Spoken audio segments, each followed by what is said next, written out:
విద్యా వ్యవస్థలో మార్పులు, పరీక్షల సంస్కరణల కోసం జరుగుతున్న పోరాటంలో కీలక పరిణామం చోటు చేసుకుంది.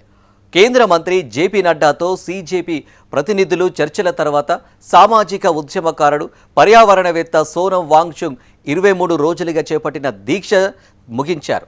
అటు సీజేపీ వ్యవస్థాపకుడు అభిజిత్ దీప్కే కూడా తన దీక్షను విరమించారు. ప్రభుత్వం ఆలస్యంగా చర్చలకు సిద్ధపడినా సహకరించేందుకు తాము సిద్ధంగా ఉన్నామని తెలిపారు. ఇప్పుడు నిర్ణయం తీసుకోవాల్సింది ప్రభుత్వమేనని వ్యాఖ్యానించారు. మరోవైపు సీజేపీ చేపట్టిన మార్చ్ 2 పార్లమెంటు తీవ్ర ఉద్రిక్తతలకు దారితీస్తుంది.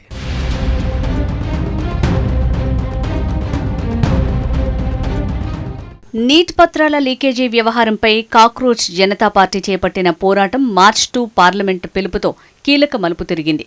కేంద్ర విద్యాశాఖ మంత్రి ధర్మేంద్ర ప్రధాన్ రాజీనామా చేయాలని డిమాండ్ చేస్తూ జంతర్ మంతర్కు భారీ సంఖ్యలో విద్యార్థులు, వివిధ సంఘాల కార్యకర్తలు తరలివచ్చారు. ఢిల్లీ పోలీసులు సెక్షన్ 163 కింద నిషేధాజ్ఞలు విధించి పార్లమెంటు వైపు ఎలాంటి అనధికారిక ర్యాలీలను అనుమతించబోమని హెచ్చరించారు. భద్రతా చర్యల్లో భాగంగా జన్పద్, పటేల్ చౌక్, రాజీవ్ చౌక్, సెంట్రల్ సెక్రటేరియట్, సేవాతీర్థ మెట్రో స్టేషన్లను తాత్కాలికంగా మూసివేశారు. అయినప్పటికీ వీరంతా భారీ వర్షాన్ని, కట్టుదిట్టమైన భద్రతా ఏర్పాట్లను లెక్క చేయకుండా దూసుకు వెళ్లేందుకు ప్రయత్నించగా పోలీసులు వారిని అడ్డుకోవడంతో ఉద్రిక్త పరిస్థితులు నెలకొన్నాయి.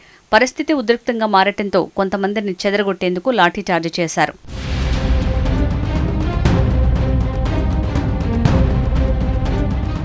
మరోవైపు ఢిల్లీ సఫ్దర్జంగ్ హాస్పిటల్లో చికిత్స పొందుతున్న సామాజిక ఉద్యమకారుడు, పర్యావరణవేత్త సోనం వాంగ్చుక్ కీలక ప్రకటన చేశారు. తన డిమాండ్లకు సంబంధించి 3 షరతుల్లో ఏ ఒక్కటి నెరవేరినా తాను దీక్షను విరమించేందుకు సిద్ధంగా ఉన్నట్టు ప్రకటించారు. విద్యా వ్యవస్థలో ఇటీవలి వెలుగులోకి వచ్చిన లోపాలు, ముఖ్యంగా పరీక్షా పత్రాల లీకేజీలు వంటి అంశాలపై కేంద్ర ప్రభుత్వం అధికారికంగా బాధ్యత స్వీకరించాలని ఆయన డిమాండ్ చేశారు. అదే జరిగితే వెంటనే తన దీక్షను ముగిస్తానన్నారు. నెరవేరకపోతే తన నిరాహార దీక్ష కొనసాగుతుందని స్పష్టం చేశారు.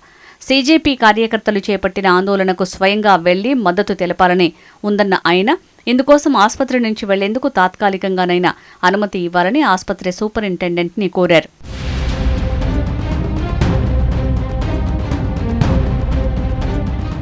ఈ ఉద్రిక్తతల నడుమే పార్లమెంటు వర్షాకాల సమావేశాలు ప్రారంభమయ్యాయి. తొలి రోజే లోక్సభలో తీవ్ర గందరగోళం నెలకొంది. సమావేశాలు ప్రారంభమైన వెంటనే ప్రతిపక్షాలు నినాదాలతో హోరెత్తించాయి. విపక్ష ఎంపీలు సభలో భారీగా నినాదాలు చేస్తూ రగడ సృష్టించడంతో స్పీకర్ లోక్సభను 2 సార్లు వాయిదా వేయాల్సి వచ్చింది.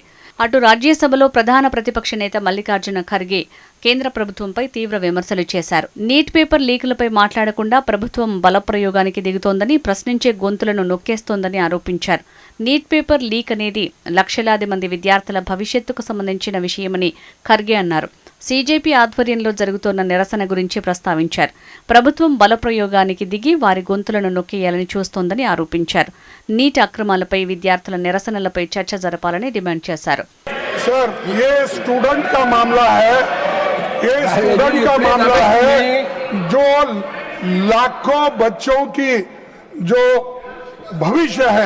उनके भविष्य के बारे में मैं बात कर रहा हूं और उसके लिए आज यहाँ जंतर मंतर पे हजारों बच्चे वहां पर आए हैं. वहां लाठी चार्ज हो गया है. गवर्नमेंट मारने की कोशिश कर रही है. ఇదే సమయంలో పార్లమెంటు భవనం లోపల కేంద్ర హోంమంత్రి అమిత్ షాతో విద్యాశాఖ మంత్రి ధర్మేంద్ర ప్రధాన్ భేటీ కావటం ప్రాధాన్యతను సంతరించుకుంది.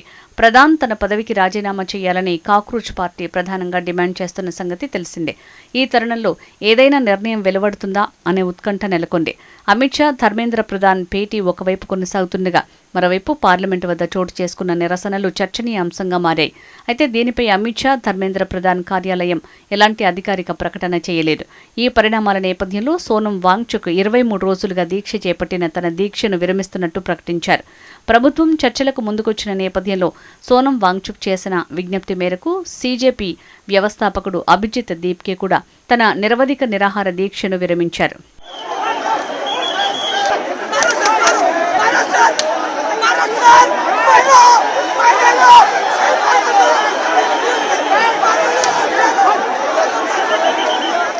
ఈ పరిణామాలన్నింటికీ క్లైమాక్స్గా కాక్రోచ్ పార్టీ బృందంతో కేంద్ర ఆరోగ్య శాఖ మంత్రి జేపీ నడ్డా చర్చలు జరిపారు. సీజేపీ ప్రతినిధులు సౌరవ్ దాస్, అశుతోష్ రంకా నడ్డాకు విజ్ఞాపన పత్రాన్ని అందించింది. విద్యాశాఖ మంత్రి ధర్మేంద్ర ప్రధాన్తో రాజీనామా చేయించాలని, లేదంటే తమ నిరసన కొనసాగిస్తామని కేంద్ర ప్రభుత్వానికి సీజేపీ తేల్చి చెప్పినట్టు తెలిసిందే. వారి డిమాండ్లలో సోనం వాంగ్చుక్ను వెంటనే విడుదల చేయటం, ఆత్మహత్య చేసుకున్న అందరూ నీట్ అభ్యర్థుల కుటుంబాలకు 1 కోటి చొప్పున పరిహారం ఇవ్వటం ఉన్నాయి.